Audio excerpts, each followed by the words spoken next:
Hi team, and welcome to another ATP Geopolitics video with myself, Jonathan MS Pearce. This is the Ukraine War Frontline update for March the 22nd, 2023. Let's get to the frontline, but before we do, we'll just talk a little bit about a couple of points in the ISW discussion section of their daily report. The Wagner Group may lose most of its convict force in the upcoming weeks as convicts finish their 6-month military contract. So about 6 months ago, Wagner started recruiting from prisons to a much greater extent, and the promise was that after 6 months you can go free, and so you should begin to see Wagner then go, well, okay, or the Wagner convicts go, okay, yeah, now's a good time to not be sent in human ways into Bakhmut to my certain death, or try and run away to my certain death, or stay here and get a drone dropped on my head to my certain death. So do you know what? I'm going to give this up. Now, there's been lots of worry back in Russia about these convicts then flooding the streets. You know, you're suddenly going to have thousands of murders and rapists and all this kind of carry on. I don't know whether that's going to be overplayed or whether it is genuinely, I mean, it is a worry, right? And it'll be interesting to see how many convicts do actually say, right, I fulfilled my time, that's it, I'm off ski. How many won't be allowed to? I don't know. I presume that they will be able to leave Wagner, but you never know with those kind of harsh rules they have, and with Prigozhin being an interesting character. So that's something to consider. The Russian Federal Security Service (FSB) and the Russian National Guard Rosgvardia have launched a criminal investigation into Deputy Commander of Rosgvardia's Central District, Major Dragomiretsky. So he's been accused of corruption, taking bribes, and so on and so forth. So interesting that's happening in Russia and being picked up as well. That you do hear corruption scandals in Ukraine as they're trying to flush out corruption in a major way, so that they can tick those boxes to get into the EU, and for the betterment of their society, of course, as well. Okay, let's get to the front line. We're going to go to the northeast sector as ever to begin with, Kupiansk to Svatovo to Kreminna, and on my map that looks like this. We've got Kupiansk up here and Svatovo down here. We're going to go and look just a little bit at Franikivka. There's a little bit of advance of the Russians in just south of Franikivka, as according to the deep state map. Actually, I've rejigged my map a little bit to take Russian control away from a little bit and add it on over here, but it seems like they've made some minor advances. ISW says that there are unsuccessful offensive operations have been conducted in Masyukivka, which is just near Hranikivka, Novoselivska, Bilarivka, Verkhnokamayanska. So that's all up and down that front. Not too much other information there. So I'm going to come down, at least in the Kupiansk area, I'm going to come down to here, past Novoselivska, apparently repelled attacks around there, and going to talk about this. Now, again, in the ISW, we have the claim. A geolocated footage published on March 20th indicates that Russian forces have advanced towards Terny, about 15 kilometers northwest of Kreminna.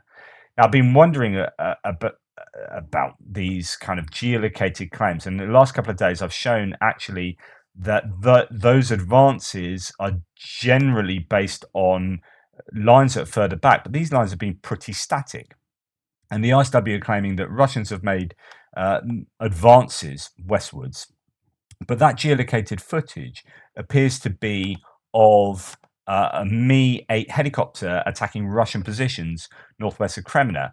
The helicopter appears to be in the area shown here in yellow, and it's probably striking somewhere around there. So on my map, that looks like the helicopter's back behind Ukrainian lines and it's striking somewhere behind Russian lines. So I'm not sure that does actually represent an indication that Russian forces have advanced towards Terny, because that is well within the lines I already have drawn for both sides. So it's often worthy of being really skeptical about any claims, and the ISW does a fabulous job of accumulating all these sources. but sometimes I think their ideas of advancing are based on lines that have long been advanced to anyway. I'm being a little bit skeptical at the moment of some of those geolocated claims and checking the sources. And the great thing about ISW is that they footnote all of their claims. And so people who slag off ISW don't know how to use it. It's a bit like Wikipedia, like I always say. It's like the strength of Wikipedia is knowing how to use it and looking at the source material that it is drawing from, which is footnoted. So it's all about the citations. And here, the great thing is, okay, I'm going to check that and see what it means to me on my mapping. Now, for someone else's map, that might be an advance towards tyranny, but on my mapping, that's not an advance as far as I can tell. So as we come down and look indeed towards tyranny, Yampolivka, Zarechna, Torska, this area. Suryak Maps claims that there is some fairly decent advances for the Russians there, claiming that they've increased the salient west of Torsk and 1 kilometer from the first houses of this town for the first time this year. And that's interesting because Null Reports claims something that is basically antithetical to that, which is that north of Dobrova, i.e. around the Torsk area, there are unconfirmed reports of the Ukrainian units counterattacking and pushing back the Russian troops, and he actually has adapted his map to show a grey zone where there was Russian control. So that's completely opposite to what Syriac maps are saying. I'm not changing my map either way. ISW says all the normal sort of stuff, that there are repelled attacks, continued positional battles around Ploshchanka and Zoravka Gully, which, just to remind you, is just north of there, round about where those pins are. Chervona Pepivka, Ploshchanka, you've got the Zoravka Gully around there, a bit of high ground between these two sort of gullies, and there's positional fighting going on there still. Tough fighting in the forested area, and quite a lot of fighting around Bilorivka, where I adapted my maps recently, and also Verkhnokamayanska here. Now, Syriac Maps has some gains for the Russians in this area, which you can see here. Slight gains. The LPR and Russian army forces made new advances northeast of Verkhnokamayanska. It depends, because I look at that and that's the Ukrainian spelling, so I get used to saying that. And then when I'm reading Russian spelling, it's all a bit different. And reach the outskirts of the town from this axis. These are interesting claims, and there has been quite a bit of fighting, I think, going on there over the last week that's gone a little bit under the radar. But Rebar makes no mention of it. Indeed, ISW only mentions an unsuccessful attack repelled by the Ukrainians there. As we come down to Bakhmut, let's do a summary from Null Reports first before looking elsewhere. Null Reports is a pro-Ukrainian blogger. Mapper says, north of Bakhmut, no changes. Russians are doing everything they can to conquer Minkivka, especially the higher area near here. With the lack of control over Orokovo, Vasilivka, and the fact that the MO3 is lower, the attack on the village is very difficult. And then going into central Bakhmut, no known changes. Fighting continues around the MiG-17 Memorial and east of the Danbar Reservoir. Military observer Alexander Kovalenko said that Russia has lost the initiative near Ivaniska and that progress of Russians towards Bakhmut center is stalling.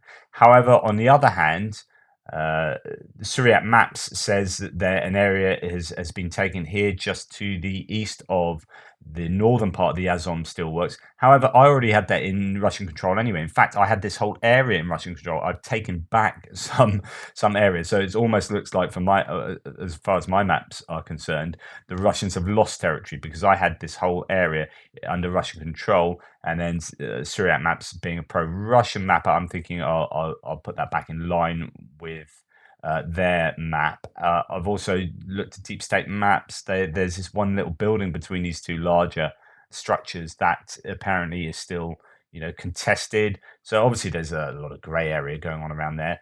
But let's go back to Syriac map. So, there's no change as far as my map's concerned for a gain for the Russians, although Syriac map indicates that. And then south of the city, there's some gains as far as they're concerned, but no other mappers are indicating that there are gains over the last 24 hours. A deep state map shows no gains either. Situation south of Bakhmut city. During the last hours, Russian army has made new advances in Samolet, Sobachivka and Budanivka districts. This last one almost taken by the Russians. So there, according to Syriac maps, there are some gains there. Lots of claims in ISW. There's attacking everywhere. Russians claim that there are unsuccessful attacks for the Ukrainians in the Ivaniska area. Ukrainians claiming they're unsuccessful attacks pretty much everywhere. Everywhere is contested. I don't necessarily need to go into too much detail as far as the ISW is concerned. Now, reporting from Ukraine did a whole video on Bakhmut last night, and they said, or he said, that the Ukrainians are pushing back the Russians here in this area, possibly even out of the forest area completely. No one else has confirmation of this, but also that T-62, Ukrainian T-62s, I think they're T-62s or T-64s, a convoy of these been seen moving on the highway towards one assumes activity somewhere around the south or southwest of Bakhmut. And that whilst the Russians are putting pressure all along this line here, Ukrainians are using reconnaissance, drone reconnaissance, to hit these lines, apparently with HIMARS attacks. I talked the other day about how one building was possibly taken out with a JDAM. Lots of talking in the thread about what munition it was. It could have been a HIMARS. I don't know. I don't know the explosion. I've seen on the socials that people are claiming that was a HIMARS attack. And now we've got reporting from Ukraine claiming that HIMARS are being used. And he showed a video of or clip of troops being taken out, an accumulation of troops out in the open, out in a sort of tree line area, taken out by HIMARS, which is using HIMARS in a way that haven't been used previously. And I've been wondering whether this would happen. I've got no confirmation of this. This is just from reporting from Ukraine and a few sources on Twitter making this claim. But it would be interesting if HIMARS were being used to take out much smaller, lower value targets, low value in the grand scheme of things, not like a whole ammunition dump or a building of accumulation of troops, but individual places here and there on the front line, and being used much more, I guess, reactively in concert with the defenses of Bakhmut, and that is a step change for the usage of HIMARS. But again, don't know if that's definitely the case. So go and check out reporting from Ukraine's video. Obviously, take everything with a bit of a pinch of salt. Wait for confirmation of these things, but it could be that is taking place. But the claim is that the Ukrainians are trying to push back around this southwestern area.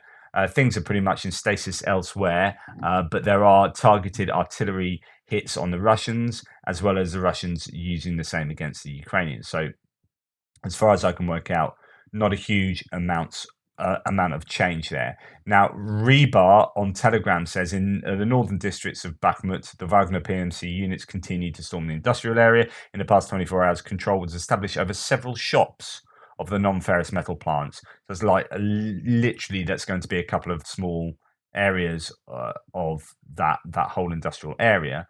On the southern outskirts, Russian forces knocked the AFU out of several multi-stall buildings along Korsunsky Street. I'll show you that. In Sobachevka and Budyonovka districts, Russian units are advancing towards each other, encircling the enemy. So again, that's confirming what Syriac maps is claiming. To the southwest, on the outskirts of Krasnoyarsk, Ivaniska, heavy fighting in the vicinity of the road to Konstantinovka continues. Despite heavy losses, the Ukrainians continue to hold the road, which is vital to the Bakhmut garrison. So this is the admission that the Ukrainians are holding this road, but that they have lost a couple of buildings around here. So Syriac maps had these buildings lost, as well as a couple of an area just over here, that area just there, and a little bit along here, a little bit further advanced for the Russians here. So that might have happened. It's not confirmed in the Ukrainian sources, but a couple of Russian sources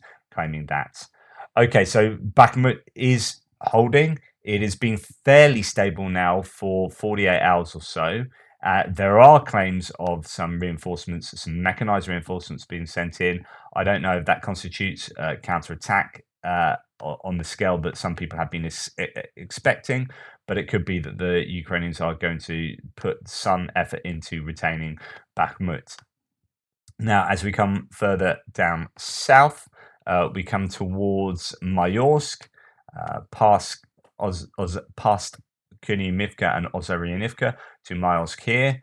This area, Vuhledar's map claims has been retaken by the Ukrainians here over time. I don't know that actually represents too much of a map change for me personally, a tiny bit here, but Vuhledar seems to think that is there's some gained territory there, and then we get down to Avdivka. Now, what's interesting about Avdivka and the northern area, particularly around Krasnohorivka, is that Syriac maps and other pro-Russian sources claim that the Russians have made it over the train line and were basically attacking in and around Stepova, and that they had some presence on the outskirts of Stepova.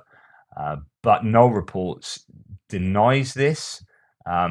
And indeed, Andrew Perpetua denies this, I think. I'm not sure about no reports. So let's have a look. No reports. South of Avdivka, images surfaced today of trenches littered with dead Russian soldiers. The 35th Brigade knocked out more than 50 Russian soldiers near Vodyane. In addition, Gherkin confirms that Stepova is in Ukrainian hands and not in Russian hands. So that's a Russian source saying that Avdivka is not surrounded. So no reports here, as you can see, has the Russians not across the railway line and not near Stepova or on its outskirts. Andrew Perpetua said regarding Krasnohorivka and Avdivka, Russia has not captured Stepova.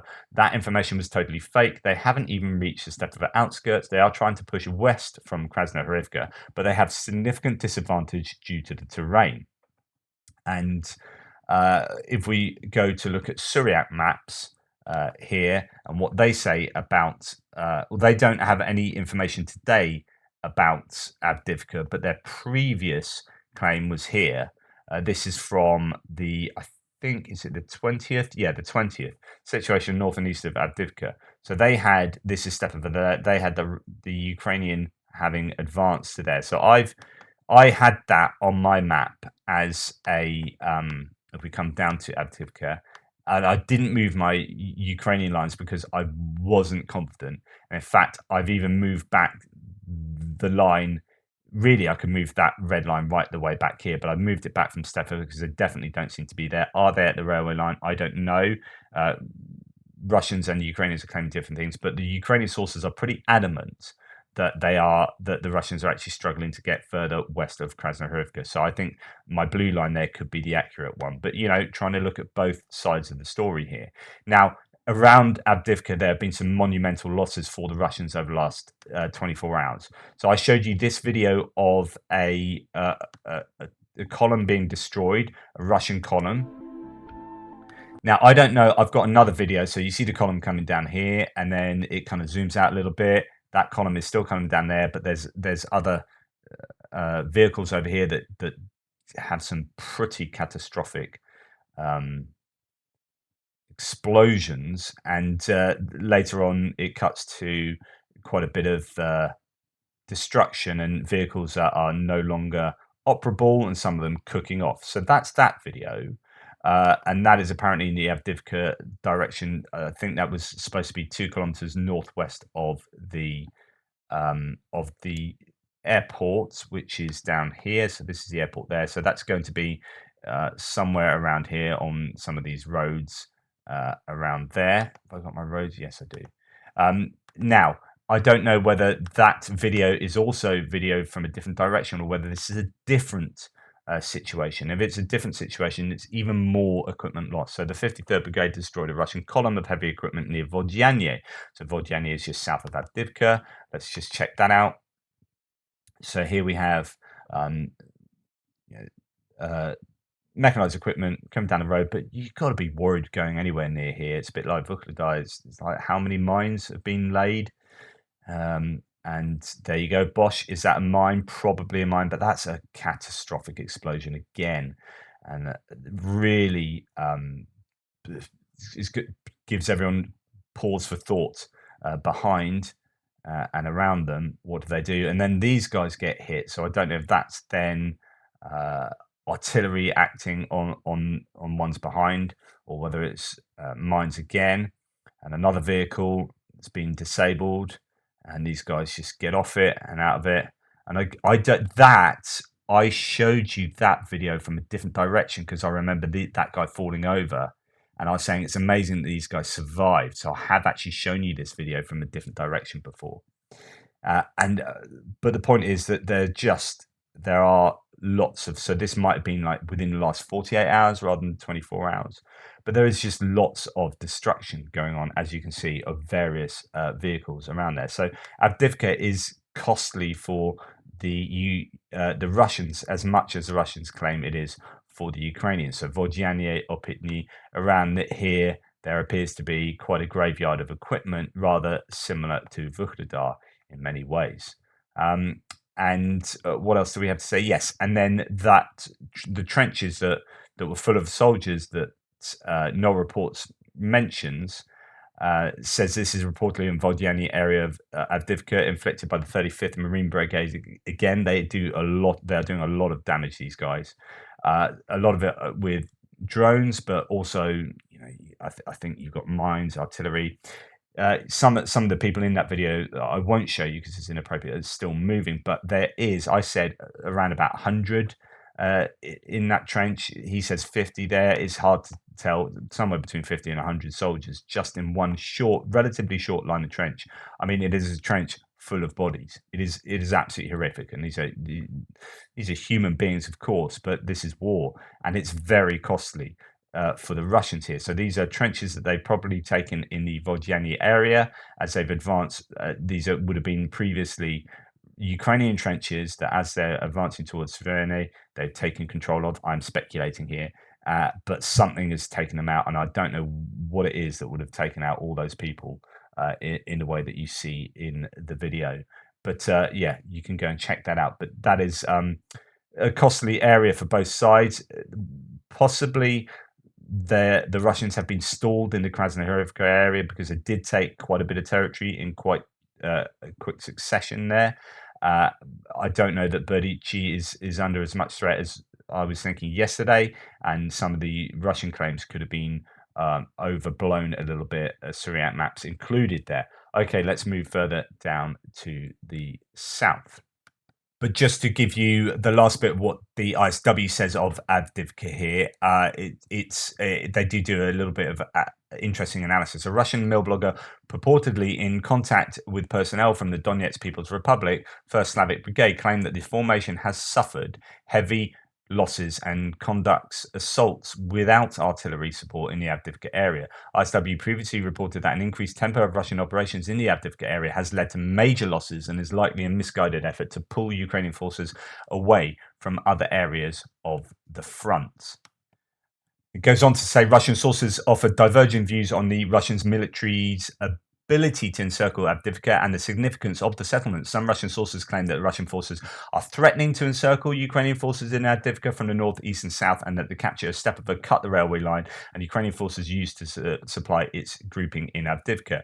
And they're claiming that their success around here towards Olivka and all in this area to cut the ground lines of communication. Is a railway line coming down here, also roads coming down there, and here's Olivka. So there are some Russians saying that this is successful and that they are putting pressure on. And then other prominent mill bloggers argue that Russian forces are not close to encircling Avdivka and called on other Russian sources to stop premature conversations about the topic. One mill blogger stated that the current difficulties of the Russian advance in Avdivka area confirm that Russian forces are not closer to victory.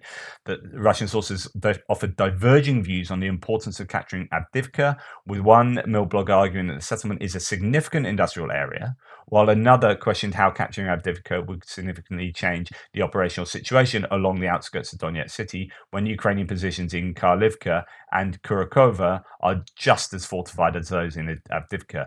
ISW continues to assess that Russian advances could prompt Ukrainian command to decide to withdraw from Avdivka, although that does not appear likely at this time. So Avdivka has held out for this long, and yet, as some are saying, well, there are other places around here that are just as fortified and just as important, or if not more important than Avdivka. So, what's the diff? But I will say that holding Avdivka allows Donetsk to be hit itself by a precision artillery or artillery. Some Russians will claim it's indiscriminate artillery hitting Donetsk, but I severely doubt it because the Ukrainians just don't have the artillery shells to do indiscriminate shelling. They have to make every shell count. So I just think that's propaganda.